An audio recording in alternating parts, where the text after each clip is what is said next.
Tú y la ley. Un espacio para conocer tus derechos. Con expertos en opinión jurídica. Tú y la ley. Donde buscamos que conozcas tus derechos. Iniciamos.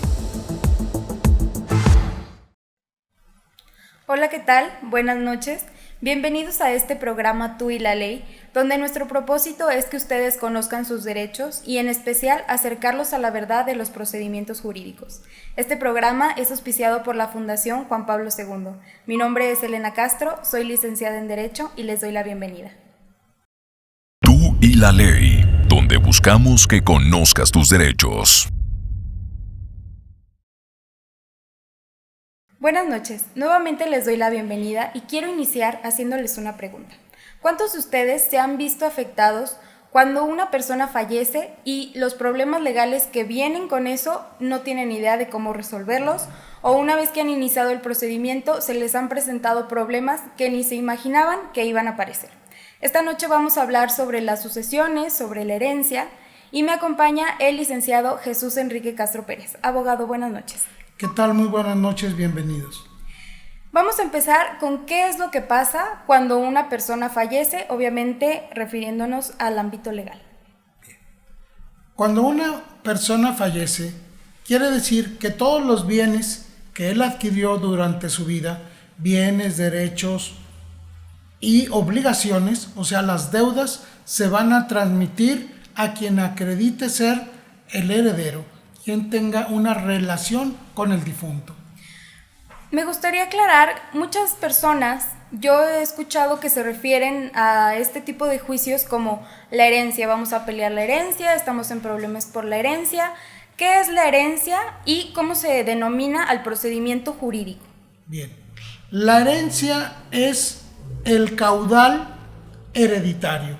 El caudal hereditario se forma por todos los bienes muebles, inmuebles, derechos y deudas, y se tiene que iniciar un trámite que se denomina juicio sucesorio, ya sea intestamentario o testamentario.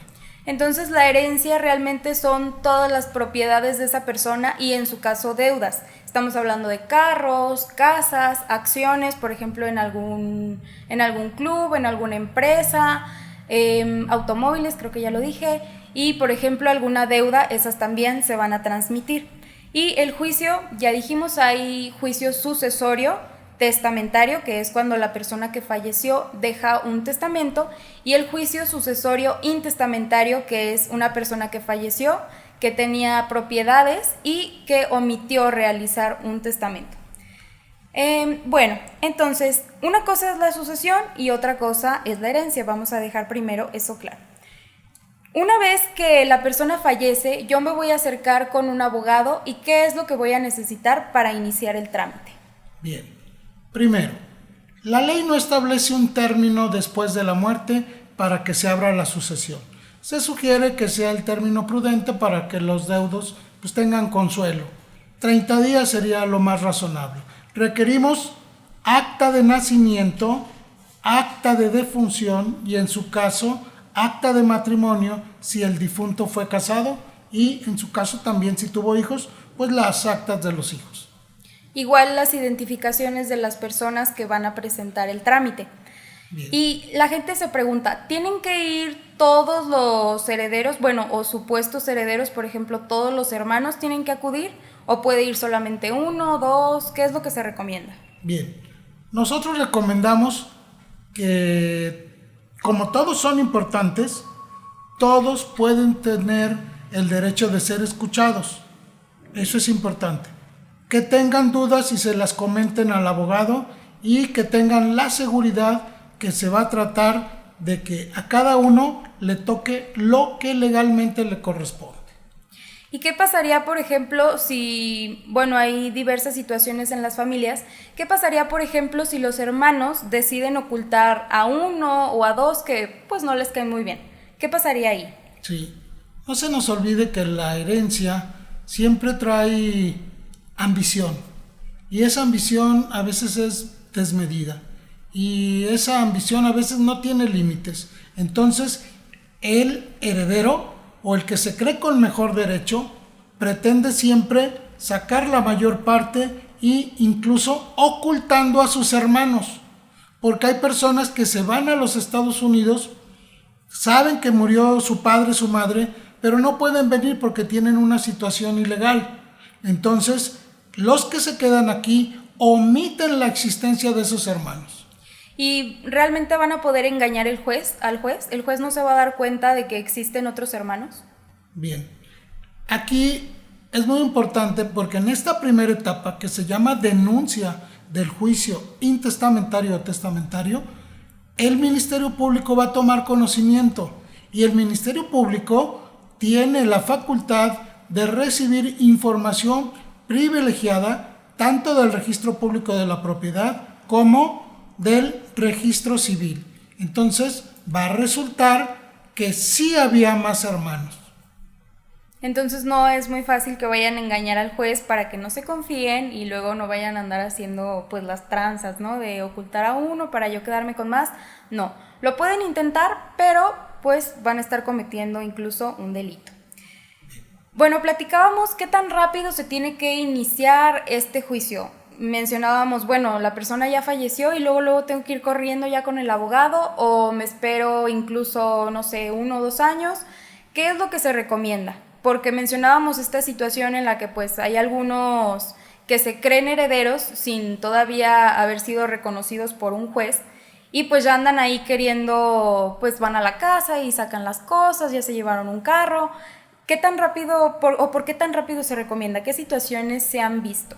Bien, desgraciadamente, vuelvo a repetir, la ambición toma un papel principal en este tipo de asuntos y hay ocasiones en que antes de que llegue el cuerpo a la funeraria, los herederos ya están saqueando la casa, llevándose las joyas, llevándose vehículos, y ahí es cuando se recomienda que se solicite la intervención del agente del Ministerio Público o el nombramiento de un albacea provisional para que haga el inventario y avalúo.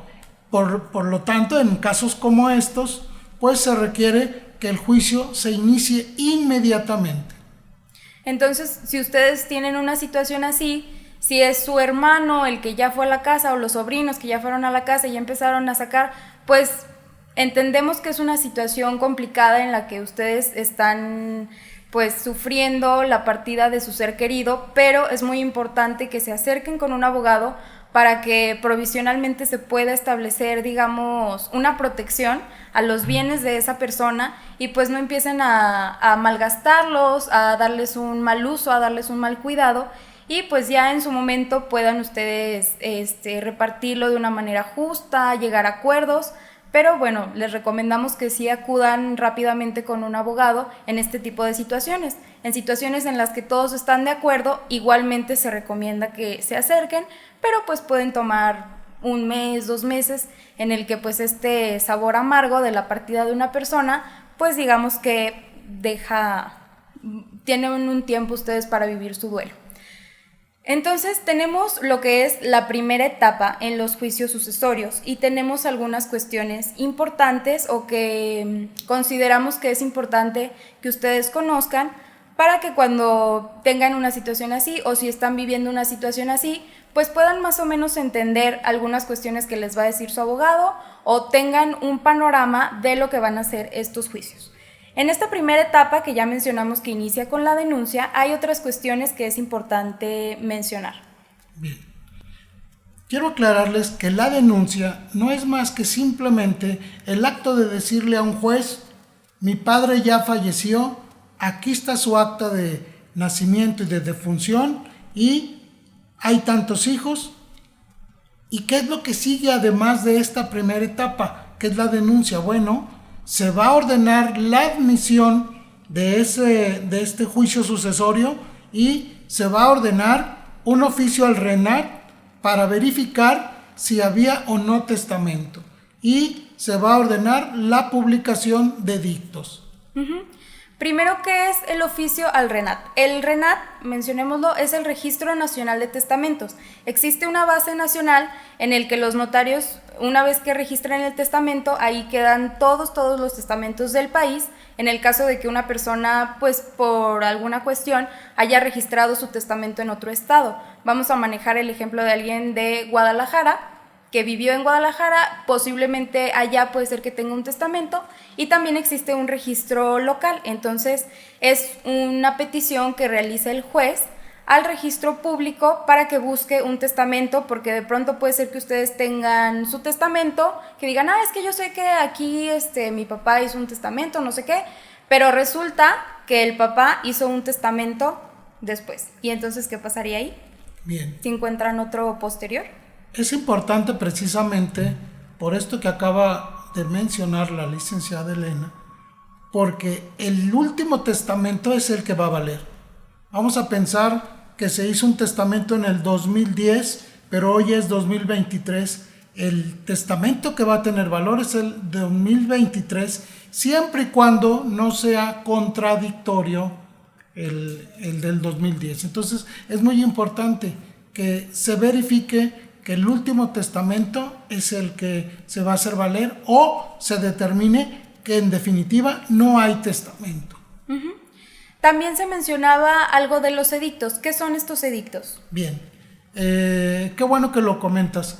El edicto no es más que una forma de llamar a terceros. El edicto es un documento donde el juez pide a la ciudadanía en general que si conocen que hay una persona que se presuma que tenga derechos del difunto, tiene el derecho de presentarse a los 30 días después de la última publicación y que justifique su entroncamiento con el de cuyos, o sea, con el difunto. Entroncamiento es muy sencillo, que presente su acta que se relacione con el difunto. Así de sencillo. Miren, los edictos son un pequeño extracto o una pequeña, digamos, una nota que manda el juez publicar. Se publica en el periódico oficial del estado y en un diario de circulación estatal. Entonces, bueno, para que no se preocupen, obviamente tienen un costo, depende del periódico que vayas, y el periódico oficial también tiene un costo. Y bueno, una vez que se publican estos edictos, les voy a poner un ejemplo. Puede ser que exista en alguna familia algún papá que fallece, tiene sus hijos, pero los hijos nunca supieron, o si lo supieron lo están tratando de ocultar, a un hijo que tuvo fuera del matrimonio. Entonces, ¿qué pasa ahí? Esa persona se da cuenta porque un día estaba leyendo el periódico, sabemos que ya no es muy común, pero bueno, vamos a poner ese caso. Está leyendo el periódico y se da cuenta que fulanito falleció en la ciudad de Aguascalientes y se está tramitando el juicio sucesorio y dice, es que yo soy su hijo. Entonces lo que tiene que hacer, y a lo que se refería el abogado diciendo con lo del entroncamiento, es acudir ante el juez que está tramitando el juicio y decir, bueno, mira, aquí estoy, yo me llamo fulanito de tal y soy hijo de este señor, para que por favor pues me reconozca. Y esto nos lleva a otra parte importante de esta primera etapa, que es el reconocimiento de herederos. Bien. Recordemos, es la denuncia. En esta primera etapa viene el reconocimiento de herederos y nombramiento de albacea. ¿Qué es el reconocimiento de herederos? El juez va a dar cuenta de los que se presentaron con su acta de nacimiento para relacionarse con el difunto. Eso es acreditar el entroncamiento. Después de que acreditamos el entroncamiento, el juez va a dictar un auto donde los nombra herederos. Y en ese momento, en esa audiencia, los herederos se van a poner de acuerdo y por mayoría de votos van a elegir a un albacea. ¿Y qué es el albacea? ¿Cuál es su importancia? Porque es una figura que se presenta y es muy importante en los juicios sucesorios. ¿Qué es? ¿Qué hace? Bien. Y bueno, pues de ahí vamos a derivar su importancia. Bien. El albacea es el que va a ser el representante de la sucesión. Él tiene las facultades de administrar los bienes, de representar durante el juicio los derechos que pudieran hacer de los bienes. Por decir algo, si hay una casa y se debe de cobrar la renta, hay ocasiones en que esos inquilinos dicen, bueno, pues ya se murió, yo no pago la renta. Bueno, entonces con ese nombramiento de albacea, el albacea va a decir, vengo en representación del difunto a reclamarte el pago de las rentas. Pero si no tienes ese nombramiento, nadie lo va a poder reclamar. Entonces, esa es una de las funciones del albacea. Otra de las funciones del albacea es hacer el inventario de los bienes que hay, de los bienes que tenía el difunto. Eso es algo muy sencillo. ¿Y cómo van a decidir quién es el albacea? ¿Quién lo va a designar? Bien, hay dos formas de nombrar al albacea. Uno, los que ya fueron nombrados herederos, por mayoría de votos se va a nombrar al albacea. Y si el difunto hizo testamento, normalmente en el testamento se nombra al albacea y se nombra un albacea sustituto. Por ejemplo, si los herederos no están de acuerdo con la persona. Hay ocasiones en que los herederos no están de acuerdo con el albacea nombrado por el difunto. Sin embargo, ahí ese nombramiento tiene toda la validez, se debe de respetar. O para el caso que ese albacea incurra en una acción ilegal, entonces da pauta a que todos los herederos provoquen un incidente para removerlo, o sea, para quitar a ese albacea. O sea, sí lo van a poder quitar, pero tiene que ser cuando él no cumpla con alguna de sus funciones. No es simplemente porque ya los hermanos se enojaron, ya no nos cayó bien, entonces ya lo queremos quitar. Pues no, realmente él se tiene que comprobar que él no está cumpliendo con alguna de las funciones que se le encargaron y solamente así se le va a poder revocar. Y, por ejemplo, ¿se le tiene que pagar algo? Claro. ¿O es gratuita su función? No, el albacea tiene una retribución sobre el monto de la masa de la herencia. Recuerden, la masa de la herencia no es más que el cúmulo de bienes. Sobre ese tiene un porcentaje de un 3, un 2% que marca el Código Civil y que puede ser diferente en cada estado. Nos llega una pregunta del señor Manuel Suárez. A mi papá le venden una casa porque la persona que le vende dice que tiene el testamento de su mamá y como es el único heredero, él pues ya está vendiendo la casa. Pero la mamá aún no muere. ¿Esto se puede? Claro. Como les había comentado, la ambición es protagonista en este tipo de asuntos legales. No puede el heredero que en un testamento aparezca como beneficiario, no puede surtir efectos ese nombramiento de heredero. ¿Por qué? Porque el autor del testamento aún no fallece. La herencia nace al momento de la muerte. No antes. No antes. Entonces, esa señora debería de modificar y de revocar ese testamento. Claro, si se da cuenta. Bueno, volvamos un poquito a lo del albacea. Hay un caso en el que está designado por el testamento, el albacea. Y hay un caso en el que no existe testamento y entonces los hermanos o los herederos, vamos a hablar de este caso en el que son hermanos, se van a poner de acuerdo y van a designar a uno. ¿A quién se recomienda que se designe? Bien, obviamente pues primero, ese nombramiento va a ser por mayoría de votos. Segundo, se recomienda que sea de común acuerdo y que sea la persona que tenga un poquito más de tiempo libre de los herederos, porque hay quienes trabajan en empresas con distintos horarios que les cambian. Entonces, para los abogados necesitamos a alguien que nos acompañe, que esté al pendiente para que sea más ágil el procedimiento. También mencionaba que el albacea está encargado de presentar algo que se llama inventario y avalúo. Puede ser que usted, si ya es nombrado albacea y el abogado le dice, bueno, ahora viene el inventario y avalúo, y usted va a decir, bueno, ¿y qué es eso? ¿Qué tengo que hacer? ¿Qué le voy a tener que llevar a mi abogado? Claro, el inventario y avalúo no es más que la lista de los bienes que existen. Por decir algo, casas, coches, terrenos, derechos y, no se les olvide, las deudas. Entonces todo hay que documentarlo. Hay que decir, bueno, hay una casa en el fraccionamiento El Dorado. Aquí está la escritura, aquí está el predial, hay un vehículo, aquí está la factura, aquí está la tarjeta de circulación. Hay unos derechos de un panteón, aquí está el título. ¿Qué más bienes? Hay un título de concesión. Un título de derechos de agua, una concesión de un taxi. Bueno, entonces se va a ir listando cada uno. ¿Y cuál es el otro punto importante? El avalúo. Quiere decir que se le tiene que poner precio a cada cosa.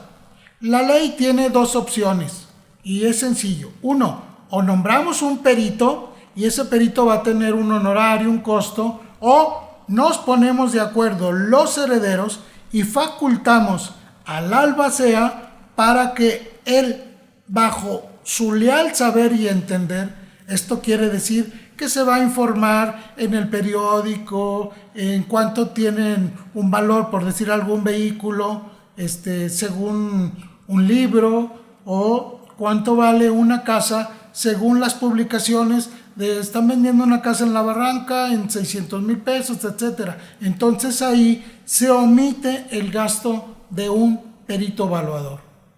Entonces el inventario y avalúo rápidamente es listar todo lo que era propiedad de la persona que falleció, también se incluyen las deudas y cualquier cosa mueble y se le pone un precio.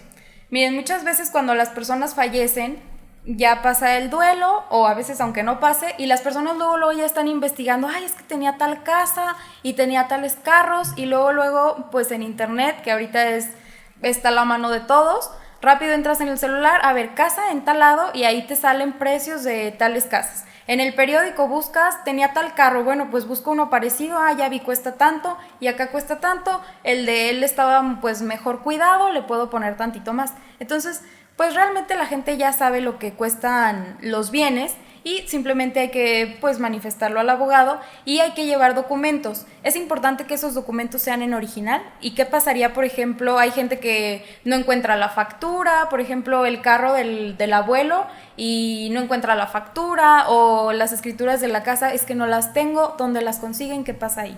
Bien, cuando lo que nos falte sea la escritura, en el registro público de la propiedad podemos obtener una copia certificada.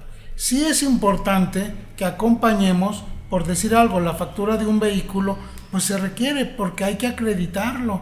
Y si no se tiene, el albacea tendrá que promover un trámite para que se llama diligencias de jurisdicción voluntaria para acreditar la existencia del vehículo y obtener una factura judicial.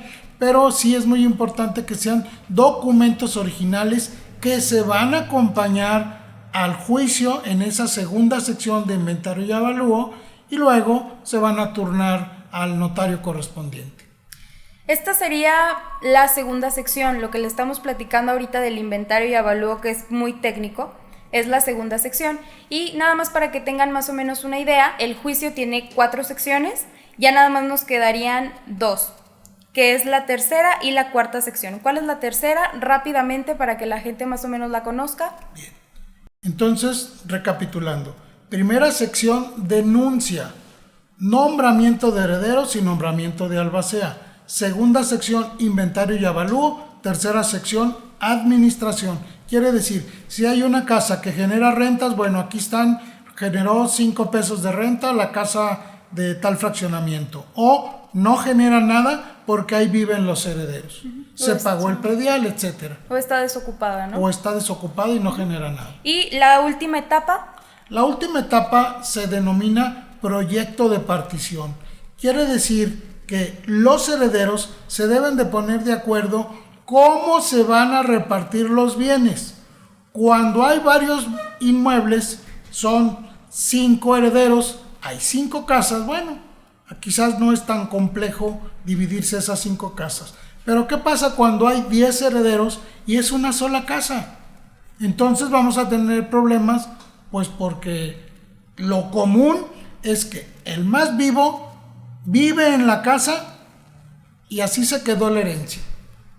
Nunca más van a disfrutar los demás herederos de esa partecita que les corresponde. Y por ejemplo, ahí, ¿qué podrían hacer?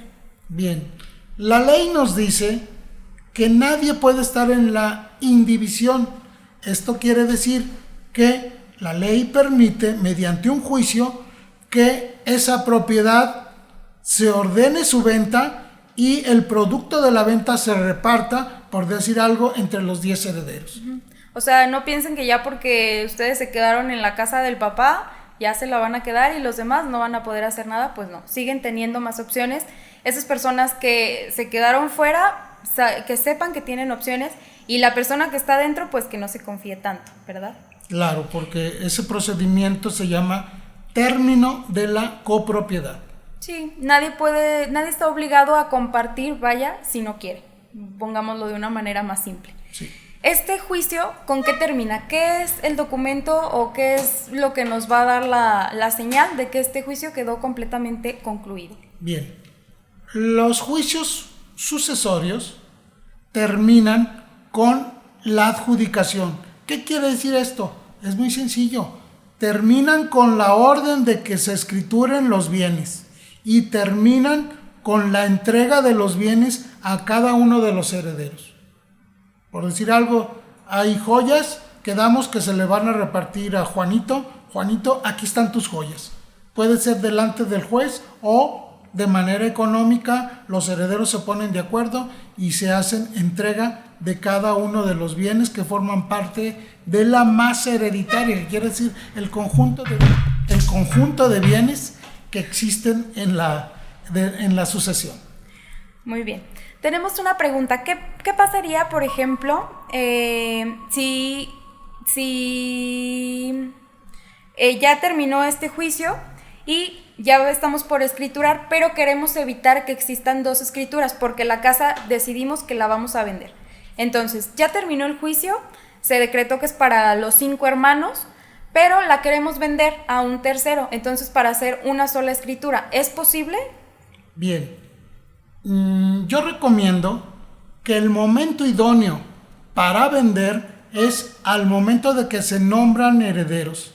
En ese momento ya son dueños de los bienes y en ese momento es cuando se debe de hacer la cesión o venta de derechos hereditarios, que sería al momento de la primera sección, y así se facilita que se termine rápido y ese cesionario, o sea, el que se va a beneficiar de la venta de los derechos, puede ordenar la escritura de manera muy sencilla y más económica. Entonces sí se puede, para que lo tengan en consideración, y si es su plan, pues desde un principio se lo puedan manifestar a su abogado y él tenga manera de agilizar el procedimiento. Pero en todo caso, bueno, si llegaron al final y deciden eso, que sepan que sí se puede, para que quede claro, ¿verdad? Sí. Bueno, tenemos algunos otros problemas que se presentan dentro de los juicios sucesorios. En la primera sección, que es lo de la denuncia que les habíamos comentado, existe un momento en el que, por ejemplo, si la persona era de Guadalajara, Jalisco, ahí ¿qué pasaría? Es una de esas situaciones extrañas que se presentan y que consideramos importante que ustedes sepan, porque por ejemplo falleció su papá y saben que él es de Guadalajara. Bueno, ahí ¿qué va a pasar? El trámite se va a dificultar, lo voy a tener que presentar allá. ¿Qué va a pasar?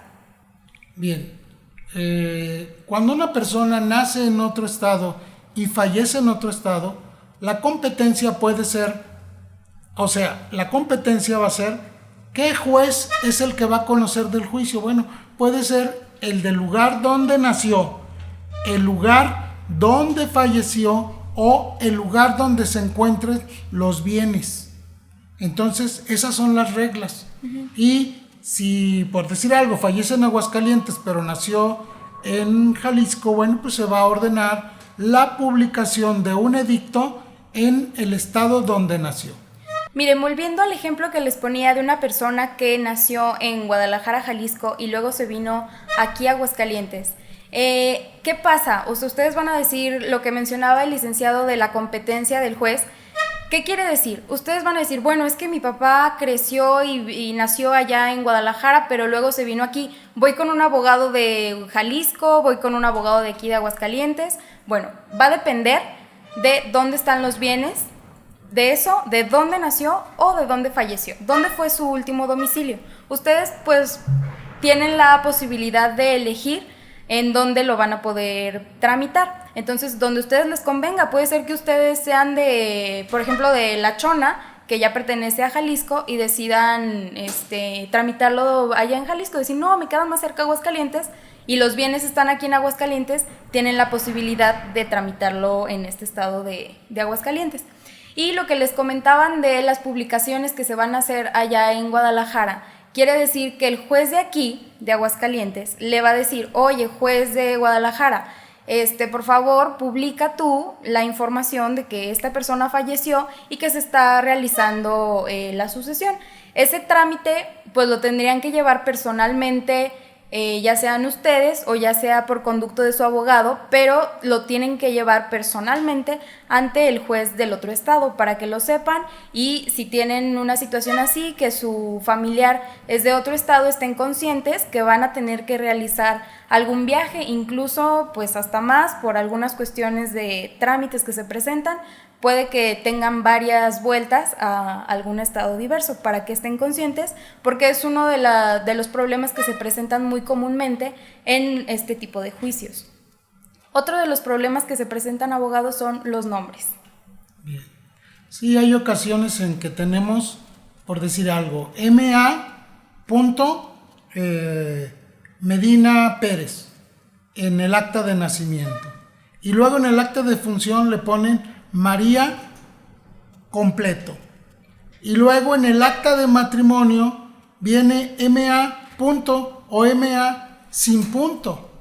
Estamos hablando que tienen los mismos apellidos.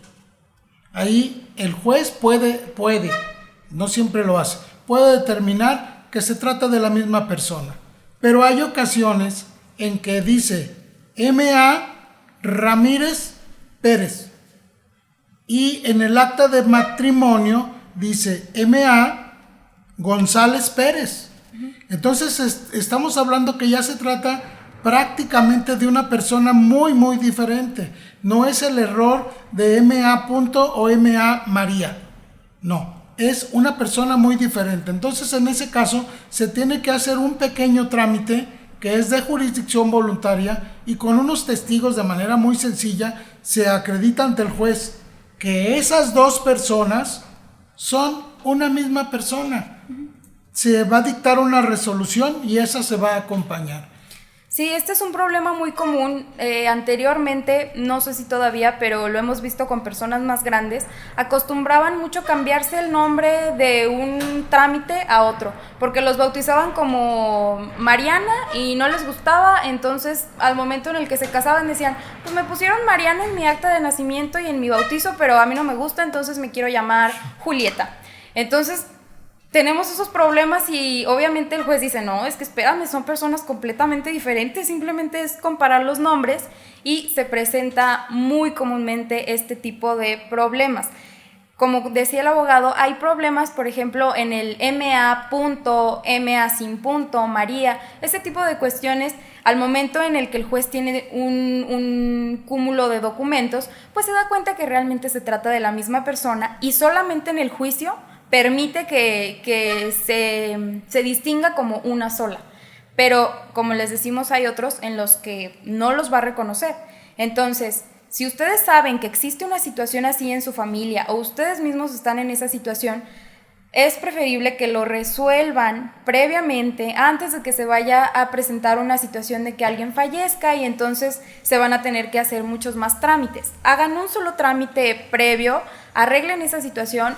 Créanme que no es muy complicado, simplemente se requieren uno que otro documento que acudan ustedes con su abogado, pero es un trámite sencillo y que puede agilizar completamente. Al momento en el que una persona fallece, agiliza completamente el juicio, que es el sucesorio. Este es uno de los problemas.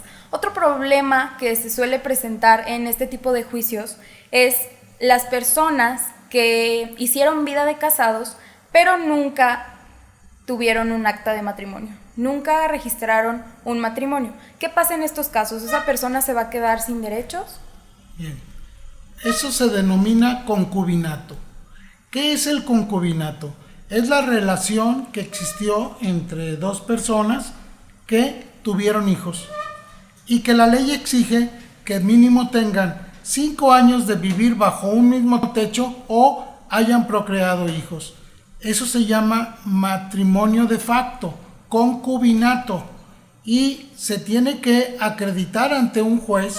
Igualmente, en una vía de jurisdicción voluntaria se presentan 2 testigos, se demuestra que ellos vivieron bajo un mismo techo, que tuvieron hijos, y en ese momento esa persona ya tiene los derechos de concubina y obviamente va a tener los derechos para reclamar la herencia. Ojo, aquí va a reclamar la herencia como si fuera un hijo. Si estuviera casada bajo el régimen de sociedad conyugal, adquiriría el 50% de los derechos del patrimonio del difunto. Es decir, si tuvieron 5 hijos, pues la herencia se va a terminar repartiendo entre 6 porque ella va a entrar al igual que los hijos. Y si hubieran estado casados por sociedad conyugal, la herencia se hubiera repartido la mitad para ella y la otra mitad para los 5 hijos. ¿Es así? Es correcto. ¿Qué otras cosas, o qué otra cosa puede hacer una vez que se le reconoce como concubina? Por ejemplo, si tuvieron hijos y el hijo es menor de edad. Bueno, esto no nada más aplica para una concubina, sino para alguna mujer que su esposo falleció pero tenían hijos chiquitos. Sí, bueno, en este caso, ese documento, que es una sentencia de una jurisdicción voluntaria que determina y aclara que la señora X vivió al lado de el señor que acaba de fallecer y que procrearon hijos, va a ser representante legal del menor y va a tener el derecho de concubina o concubinario también en el caso que sea la señora la que muere y el que sobrevive es el cónyuge o el esposo, bueno, o la pareja, perdón. Y bueno, otro de los errores o problemas comunes que se presentan al momento de estos juicios son los errores que se cometieron al momento de realizar el testamento. Algunos de los errores comunes, por ejemplo, es que omitieron los bienes muebles, es decir, los carros, ¿cierto? Sí, hay ocasiones en que vemos con tristeza que los testamentos no fueron realizados con las formalidades y las solemnidades que nos exige la ley. Entonces vamos a estar en presencia de un testamento nulo. ¿Cuándo es un testamento nulo? Pues cuando los testigos que deben acompañar al testador son parientes del testador. Ese testamento es indebido, es nulo. ¿Qué otro caso tenemos? Cuando los testigos resulta que son amanuenses del notario, también se provoca una nulidad. Amanuenses son trabajadores. Los escribientes, los que escriben. Entonces, son situaciones interesantes y ahí se provoca que se abra un juicio sucesorio intestamentario para solventar esos errores. Y por ejemplo, en lo que yo mencionaba de cuando no se ponen los bienes muebles como los carros, no sé, las joyas, derechos, acciones, ¿qué pasa en ese caso una vez que ya se inició el juicio y en el testamento sí está, no sé, las casas, por ejemplo, pero no hicieron mención de más cosas? Pues hemos tenido casos, y desgraciadamente son muy comunes, donde ese testamento es válido únicamente para los bienes inmuebles y todo lo que son bienes muebles y derechos quedó en el limbo. Entonces, en ese caso se va a tener que tramitar la sucesión testamentaria y la sucesión intestamentaria. Es un doble gasto para los herederos. Entonces, para que prevean y realicen un buen testamento con todas las formalidades, que cumplan todos los requisitos necesarios y eviten después tener que realizar doble juicio, porque obviamente la finalidad de un testamento, si bien es expresar tu voluntad, pues también es aminorar un poquito la carga de las personas, de bueno, de tus seres queridos o a quien le hayas dejado tus propiedades. Y esa clase de errores lo único que causa es que se alargue más el procedimiento, que las personas tengan incluso que gastar, como decíamos, en un doble juicio. Entonces, algunas recomendaciones que pueda darle a la gente para los testamentos, por ejemplo, ¿se pueden acompañar de un abogado al momento de hacer su testamento? Pues sí, yo considero que sería muy importante que vaya un abogado que conozca de sucesiones para que cuide y vigile que ese testamento cumpla con todas las formalidades y solemnidades. Eso sería importante. Y la otra, señores, si tienen 10 hijos y solo hay una casa, de preferencia, déjensela a uno, no pasa nada. Y si creen que no van a provocar un gran problema con sus hijos, señalen, la casa se va a vender en el término de 1 año o va a pasar a la beneficencia pública. Van a ver cómo rápido se ponen de acuerdo, la venden y se reparten. De otro modo, esa casa va a ser motivo de muchas desavenencias. Y por ejemplo, ¿qué pasaría si en el testamento la persona omite decir que tenía más hijos? Por ejemplo, no sé, dice, bueno, pues yo tengo una casa y nada más se la voy a dejar a mi hijo tal, pero resulta que tiene otras 4 hijas y pues decide que no les quiere dejar nada. ¿Qué pasaría si nada más, o sea, fue completamente omiso de sus otras 4 hijas? Bueno, ahí el testador debe ser honesto y tiene la obligación de señalar cuántos hijos procreó. Pudiera haber una nulidad y también se debe de respetar que el testamento se privilegia la voluntad del testador. O sea, que si él quiere incluso no dejar nada para sus hijos, ese testamento es perfectamente válido. O sea, se lo puede dejar a un tercero y a sus hijos absolutamente nada. Absolutamente nada. Esa es la bondad de un testamento. Pero, por ejemplo, si esa persona que está haciendo su testamento todavía tiene hijos chiquitos, bueno, digamos menores de edad, claro. Pues. Bueno, ahí ese testamento va a tener una particularidad. No va a ser nulo, pero va a existir una carga del beneficiario, o sea, del heredero, para determinar que va a haber una pensión alimenticia, quizás una carga para ese menor que fue omitido. O sea, no lo puede dejar desamparado. La ley lo protege a ese menor que fue omitido en ese testamento. Vamos a pasar a algunas preguntas que tenemos por aquí. Aquí nuestra amiga Mariana nos comenta: sé que tengo una tía que nunca tuvo hijos y solo tiene sobrinos. No tengo mucho contacto con ella, pero ¿soy acreedora? ¿Tengo algún derecho? Bien, siempre y cuando esa señora no haga testamento, va a tener la posibilidad de recibir un beneficio. Muy bien. Otra pregunta aquí muy importante que tenemos y que se presenta comúnmente es: mi abuelo y mi padre fallecieron en un accidente. Mis tíos me dijeron que como mi papá falleció, yo no tengo ningún derecho y toda la herencia solamente la van a repartir entre mis 2 tíos que aún viven. Quiero decirles que este es un caso que se presenta muy comúnmente de algunos nietos que son excluidos porque su papá falleció. Entonces, en estos casos, ¿qué procede? ¿Qué pasa? Bien, a esta persona que nos hace el favor de comentar, le decimos que no se preocupe, que la ley la protege, porque aunque su padre haya fallecido, ella tiene el derecho de sangre, tiene el derecho de representación, y una vez que ellos acrediten que su papá falleció y que ella es el albacea de su padre, puede comparecer en representación de la estirpe para reclamar los derechos del abuelo.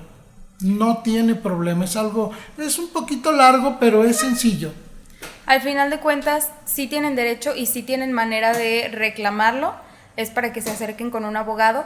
Y con esta pregunta damos término a nuestro programa.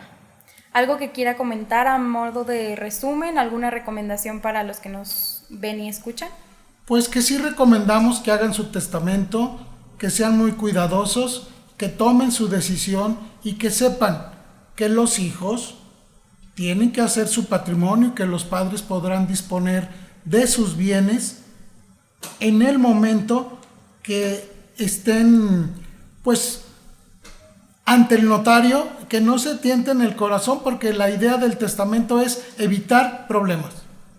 Sí, yo creo que más que nada es puntualizar a la gente para que evite los problemas, porque ya perder a una persona es complicado, es difícil, se vive un duelo, y además tener que enfrentarse a esta clase de problemas legales pues es muy desgastante. Igual esperamos que con este, pues digamos, un breve resumen que les hicimos de los juicios y algunos problemas que se presentan, les hayamos dado algo de claridad, al menos alguna idea por ahí de cómo son los juicios, y no duden en contactarnos. Estamos en República Mexicana, número 304, segundo piso, Fraccionamiento El Dorado. Tenemos número de teléfono 449-917-1819. También contamos con asesorías de manera virtual. Y recordarles que este programa es auspiciado por la Fundación Juan Pablo II, que se encarga de proporcionar asesorías gratuitas a personas de escasos recursos. Si ustedes quieren más información del despacho o de la misma fundación, les recuerdo el número de teléfono, es 449-917-1819. Muchas gracias. Conoce tus derechos con los expertos. Con una visión clara y concisa de los procesos jurídicos.